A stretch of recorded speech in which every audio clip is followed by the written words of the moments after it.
Oh yeah, hey genius, forgot the microphone? There we are. Hey, how you guys doing today? Mr. H hanging out here with you. Wow, we're already off to a great start, aren't we? Well, I hope your weekend's gonna be great. I know it's great for me because I get to hang out here with you, man. Welcome to Planet Earth. Gonna talk about some history, some dinosaurs, and some football because what else do you really need, right? The Holy Trinity. All right, I know it seems like current events, but this is history, just like it says in the book Heaven Steel, written by your friend Mr. H. Wink, wink, nod, nod. Today is somebody's distant future and is somebody's distant past. Talking about the Ukraine war, the biggest war of the 21st century. It's certainly up there if it's not number one. Maybe, just maybe, we have a peace agreement starting to find its way to sunlight. Don't really know, but hopefully we can get something out of all this. As you can see, here's the current map right now. Russian advances. Doesn't look like a lot, but if there's one thing about this war, we've learned how it's going to be in the 21st century. There's a couple takeaways here. First of all, what drones do to tanks. And if there's one thing you've noticed, how drones have totally changed the entire face of warfare. Right there on the left is a Russian T-90. That's what it's supposed to look like. Over there on the right is what it looks like in battle. Yeah, they call it a porcupine tank. Can barely tell what kind it is. I'm not actually sure it's a T-90, but I don't think they really care. All of this stuff is to keep drones from flying over and dropping bombs into the hatches. Yeah, it's 1914 all over again. So I don't know, Russia's tank fleet and everybody else's tank fleet in the world better pay attention because that's what it's going to look like from now on. Closer look before they put the porcupine stuff on top. Look at this. We got a wire roof rack.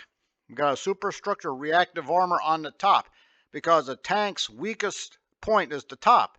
Right? You can't have huge armor up there, but they're putting reactive armor, armor that explodes outward when something hits it. So a lot of reactive armor going on. It tends to be lighter than the traditional titanium armor. And like I said, explodes outward, right? Keep the crew safe. Another thing we've noticed in this war, it's not the huge clash of armor you expect.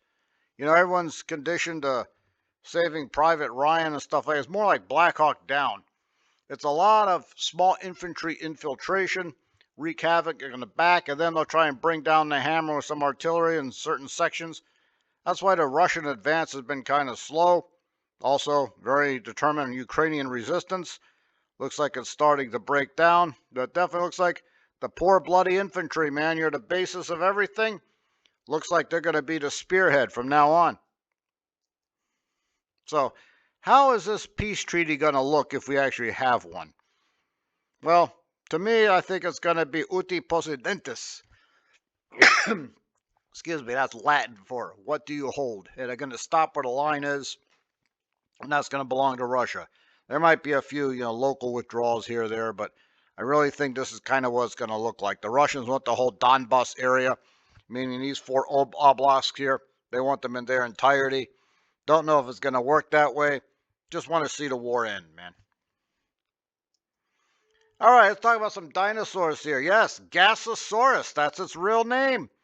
Discovered in 1985 in China when they were trying to build a gas station. They ran into a set of remains called the Paleontologist. They put it in and gave it the name Gasosaurus. I mean, really, could you not come up with something better than that? Well, that's the name they're going to run with, I guess, because they've had it since 1985. Discovered it down here, Sichuan province in China. Right, the name of the formation there, and I'm going to completely butcher the name, is what Western Pennsylvania English does to Chinese. Saxemio, yeah, the Saxemio Formation, like the Hells Creek Formation in Montana and North Dakota. Same sort of thing. This formation has yielded so many Jurassic period animals there. It's amazing. It's, as you can see, mostly sauropods. We've got a few sea reptiles in there, and even our friend Gasosaurus, what's a theropod. And of course, the Chinese have done the smart thing and turned to a tourist attraction. Yeah, they're not stupid.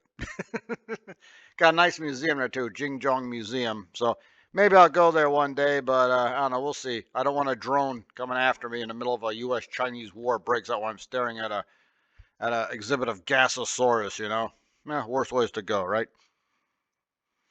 So there's some debate over the size of Gasosaurus constructus. Yeah, that's the name. They had to have made this thing up. Anyway, this thing, about the size of a human being, though other people have maintained that they have found, again, looking at the bone rings, backbone vertebrae of other Gasosauruses, they think, because it's not a full set of remains, that it might have actually been a little bit bigger. It lived in the Jurassic period, 171 million years ago to 161 million years ago. So what do you think it ate? Something like this, eat something smaller. But then again, these are theropods. They have a tendency to go after bigger things. So maybe they went after smaller sauropods? Possibly. Did they hunt in packs? Don't really know. We're not sure if it was bigger hunted in packs or is it just bad 1980s paleo art. Hey, comment down there in the comments and let us know. Lines are open. Oh, look at this beleaguered guy. All right, looks like he's going to get he would welcome an attack by a Gasosaurus, it looks like. This is Mike Tomlin, Steelers coach, and people are very upset with him. Steelers are 6-6. That's right, the season is now on the precipice, just like the picture we saw there with Gasosaurus and some unnamed sauropod. Steelers start off 4-1. They've lost 5 out of their last 7. They can't seem to beat the good teams, though they did seem to ambush Indianapolis a few weeks back. And people are upset with Mike Tomlin. They are chanting for his firing. They were even booing the song Renegade that we like to play in the third period. Yeah, so a lot of things about to go wrong over here. Now we can reach back to hallowed antiquity in 2005. Steelers were 7-5 back then. Had lost 3 in a row. We're on a rampage and won the Super Bowl. Could history repeat itself? We certainly hope so, but wow. Talking about uphill climb, man. People are also upset with Aaron Rodgers. If you're the quarterback, you catch everything. This is the guy that we spent most of the offseason chasing after. He wasn't even in training camp. Like I said before, started off good at 4-1 and has slipped off completely. He's playing with a fractured wrist, so no one doubts his courage. But I don't know. It doesn't look like it's working out too well. It's just emblematic of the Steeler inability to find a successor to Ben Roethlisberger. That was in 2001, guys. We're sitting here in 2005, man. Come on, get on with it. Tim Howard, the guy we drafted from Ohio State, that might be our future guy. I don't know yet. Just a little speculation from a few thousand miles away here. And look who we have next on the schedule. Yes, the Baltimore Baltimore Ravens. They are also 6-6. They start off bad, been getting better, but people still have question marks about them. And we get to play these guys twice in the last month of the season. There's 2 ways to look at this, fellow Steeler fans. This could be a danger or it could be an opportunity. If we're both tied at 6-6 and we play them now and beat them twice, that gives us the edge for the division. And given the NFL's everybody goes to the playoff thing with 7 people from each conference going in, hey, we can still get in and do some kind of damage there, but you really got to get it together, Pittsburgh. This is the time to do it. And to take down the Ravens on their home field, hey, just on general principle, that's awesome. Now, just in case the game goes wrong, you always check out Mr. H's book, Heaven Steel. Yes, time for the shameless plug. In case the game goes wrong, it's a nice, hefty book. It's big enough to fling at a Ravens fan, but don't do that because I think it's a misdemeanor. If you like stuff of clashes between nations and like fantasy genre that's sort of grounded in realism, Heaven Steel's the book for you, man. Cheer on the North Marcher versus the Kaizani. Who are they? Read the book. Find out. It's all over the place. And better yet, it helps Mr. H get a down payment on buying maybe a cheeseburger somewhere. You guys have yourself a fantastic day. Hey, and I will see you next time. Das vidanya.